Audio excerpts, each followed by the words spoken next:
I can use also this opportunity to welcome the members who have joined us. Welcome Brother Alvan, Sister Benz, Brother Brian, Brother Desta, Brother Tim, Sister Esther, Brother Francis, Brother Paul, Brother Jean, Sister Joby, Brother Kabamba, Brother Lord, Brother Lee, Sister Lydia, Sister Mel, Sister Philly, Sister Sharon, Brother Solomon, Brother Josie and Madaliso, and Brother Verly. Thank you for joining. And you're all welcome. Just to remind us, we are having our theme as making a life-changing decision, and we are having the courtship and dating seminar. That is, we'll have it today, even tomorrow and on Monday. But for tomorrow and Monday, we'll have it in the evenings. So we are all welcome to our worship service this Sabbath morning. Okay, so Brother Ngandu and Brother Joshua.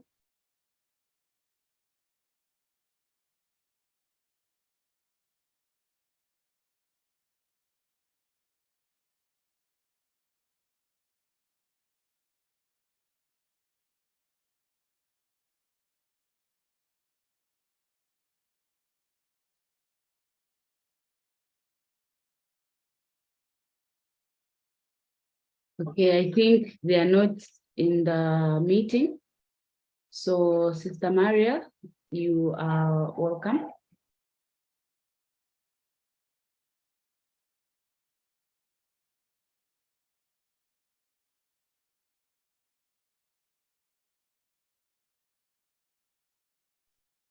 Morning and happy Sabbath, everyone. Our mission story comes to us from, give me a minute, please.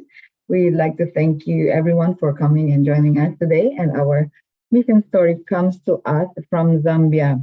Okay, Run to Jesus. It is entitled Run to Jesus. Okay, homeschooling, a smoothly running schedule, a clean house, homemade healthy meals. These are good things, and I am passionate about them as an American missionary mother raising 4 missionary kids in Zambia. Imagine. I'm not so sure. This is quite a bit of, how should I say it? It is quite appropriate for us today as we are learning about love, marriage, and courtship. So this is a mother who is a missionary as well as homeschooling her children, and at the same time having to keep the household in quite a good condition. So it was about 10 a.m. This is her dilemma. Okay, we were in the middle of homeschool, and I was also multitasking with laundry and lunch preparation. Then one child snapped at another for making too much noise. For us to have children, who has probably 1 or 2 of them, would always can relate to this. I have been raised with 6 children, and imagine the chaos in our household. Then tears started flowing when a child couldn't figure out her math problem, and an argument erupted between 2 siblings insistent on getting their own way. My frustration was festering because I had to keep repeating instructions to an inattentive child. At that point, I knew I had 2 choices, the mother had said. I could give away to my flesh and with a harsh voice set everyone straight. You know how it is when you get frustrated as a mother.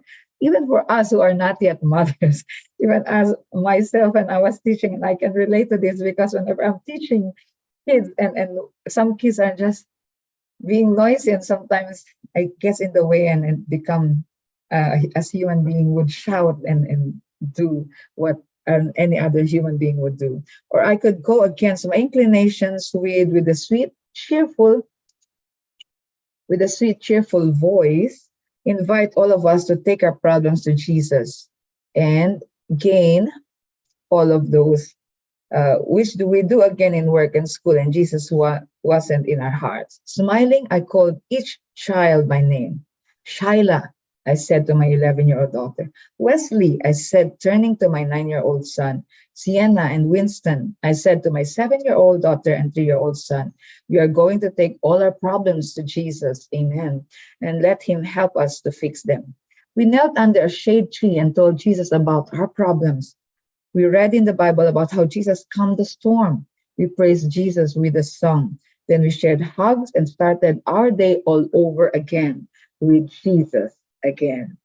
Walking back into the house, each child's spirit was subdued. Once inside, each child listened to more carefully to my instructions. There was a willingness to work out disagreements in a respectful manner that focused on others, a sharp contrast with the earlier focused, a self-focused spirit. We were reminded that Jesus was near and his presence was more precious than any to-do list. Ellen Wright writes, mothers who sigh for a missionary field have one at hand in their own home circle. Are not the souls of our own children of as much value as the souls of the heathen? With what care and tenderness should she watch their growing minds and connect with all their thoughts? Who can do this as well as a loving, God-fearing mother? Motherhood, as well as, each one of us as singles and contemplating upon marriage, is more than running a home. It's not just more than, doing our day-to-day work or our day-to-day life as students. It's about running our own lives and our little ones to Jesus. How are you as a Christian? How do you run your everyday, day-to-day work? How do we as Christians do our work for him? Do we run our mouth and take control in a fashion wherein God is always there doing our work, doing it within ourselves, or we are letting God control our household, our lives, our day-to-day plans? So may this be an inspiring story to us who are single, who are contemplating on marriage, and being there for our children, and those of us who are married and are having difficulty with our children, focusing the focus not on ourselves and gaining self-control, but letting God control your household. May God be praised through this mission nugget for this morning. Amen. Amen. Thank you so much, Sister Mariel, for that mission spotlight. And right now we will move on to, right now we'll move on to our Sabbath school lesson. We'll have our breakout rooms. Okay, thank you, Samaria, for sharing the screen for us. And right now we'll move on to our Sabbath school lesson groups. We have 5 classes, and the first class is going to be led by Josie and Felicia, Josie and Maria, and the second group is going to be led by Espoir and Sister Getty, and the third group will be led by Ivan and Sheba, and then the fourth group will be led by Brother Madalito, and the fifth group will be led by Stefano. And before that, we will have one song from Sister Asta, and then we'll join in our Sabbath school, and then we can have more time to discuss.